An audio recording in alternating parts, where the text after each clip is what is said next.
Now, in the combinational logic series of lectures, let's think a little bit more about the case statement. So the case statement allows us to create multiplexers, but larger and more flexible than we had with the conditional operator. Now, before we get started in really using the case statement, I wanted to point out a couple important things. First and foremost, the case statement must be inside a procedural block. That's this always begin. Begin in Verilog acts a lot like a curly bracket in C++. It's the beginning of a block, and of course we end it with the matching end from that block. Once we've done that, we're free to put a case statement in. Second, we want to always assign an initial value to the output variable. For example, let's give it a default of c equals 0, and then we can always override it to something else if we need that. This allows us to create logic that is free of unintended inferred latches, which we'll discuss in just a moment. First of all, let's look at our overall structure here. So here's a fairly simple mux, but now it's got 3 possibilities instead of just 2. First of all, if our select line is 0, 0, then we route B through, and we can quite clearly see this happening. Again, when our select is 0, 0, then we route that B input directly through our mux. When our select is 0, 1, and again, notice that our select is coming directly from this A input, right? A is serving as the select. In the mux terms, you see it S, a 2-bit value on the mux itself. When the select or the A value is the number 1, and again we can see that select value right here, then of course we're going to route directly through the mux and inverted. You can see our inverter right here that's taken our input B value and flipped all the bits. Notice again from an earlier lecture that what we're referring to is a bitwise, not a logical negation. So each bit of that 16-bit B input is being flipped by that inverter. We're not treating the entire 16-bit value as a true or false value. The tilde, this logical or bitwise, negation operator is often what we want when we're dealing with logic like this. And then in our last case, if our select line is neither 0 nor 1, we simply rely on our default. We've decided to set the output to 0, which you can see represented using this ground symbol. And that's, of course, sent through when our select is a 1, 0 or a 1, 1. When we don't provide this default value, bad things happen. And by bad things, what I mean is, in this case, think about what we're telling Verilog. We tell Verilog what happens when our select is 0, what happens when our select is 1, what happens when our select is 2 or 1, 0 in binary, but we don't tell it what to do when our select line is 1, 1.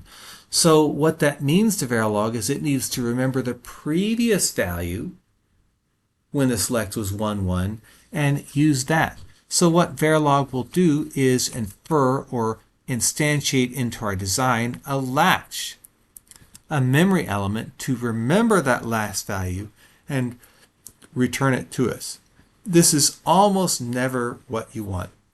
There's a nice additional article that talks about why latches are, first of all, simply not what we intend, and second of all, an inefficient use of FPGA resources, since often we're synthesizing this to an FPGA. So simply be aware, always, always, always, whatever output variable we're using, for example, in this case, we're assigning something to the variable C, always, always assign something to that variable before the case statement, so there's a known value given to that variable no matter what our control flow happens.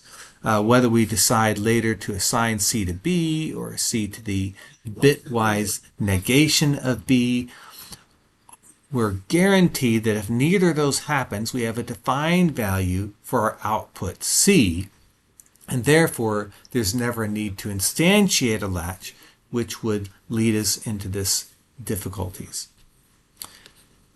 We've been using this earlier. Do spend some time. Make sure you understand how System Verilog uses numbers.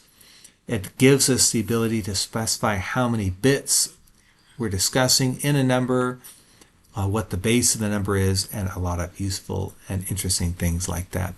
Again, here's our example. What we've done is, first and foremost, we must put our case statement inside an always com block. Second, we provide a default value. Now, in this case, our default value never gets used. That's okay. Our default value is simply a backstop, simply a protection, simply an insurance policy to guarantee that we never accidentally synthesize a latch. So that if later we decide to change our case statement and perhaps remove this statement, then we'll have a known value assigned to our output variable x rather than some random thing which would create the latch which we're trying to avoid.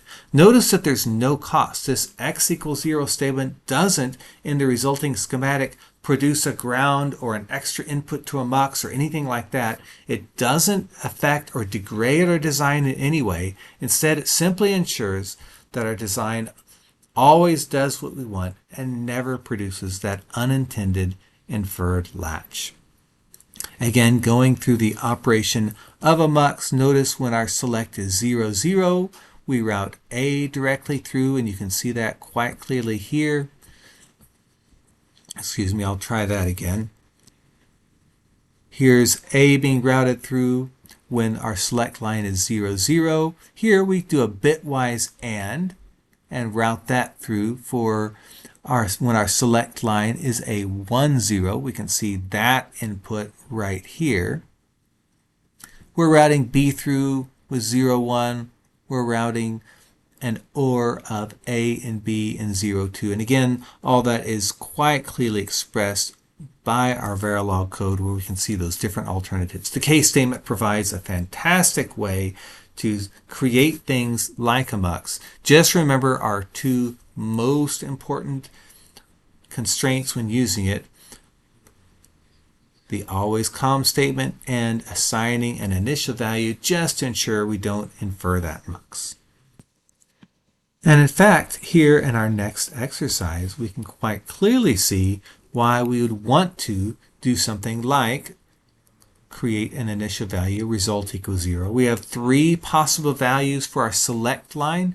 There are, of course, with 2 bits, a total of 4 possibilities. If we fail to assign result equals 0, then we would infer that unneeded, unnecessary, and confusing latch that we're trying to avoid. So just remember, before your case statement, put the result equals 0 in, and of course, enclose your case statement in the always com begin end block. Here on our second exercise, we talk a little bit about how ordering matters in Verilog. If you notice, we have a select statement. Of course, even though there are 4 possibilities, all the possibilities are covered. We'll still assign before we get to the case statement, we'll assign the output y, right, our output is y right here, to some value. For example, perhaps assign y equals 0 before our case statement.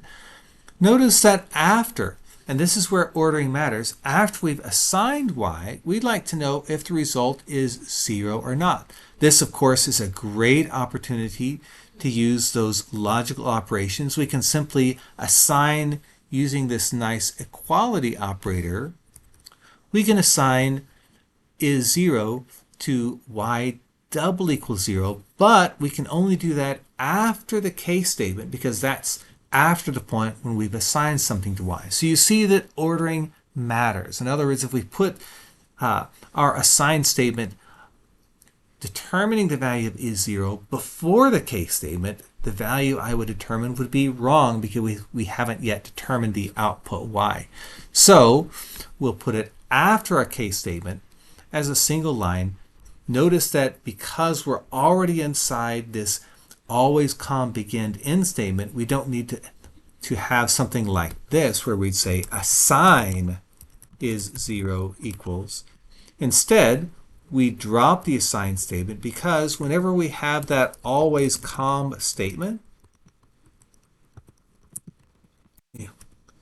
it acts as essentially a set of assign statements that allow us to assign a value to many variables inside. So we can simply put an expression right here without the need of the assign statement. In our next video, let's talk a little bit more about demultiplexers and other ways to use the Verilog language in the context of combinational statements.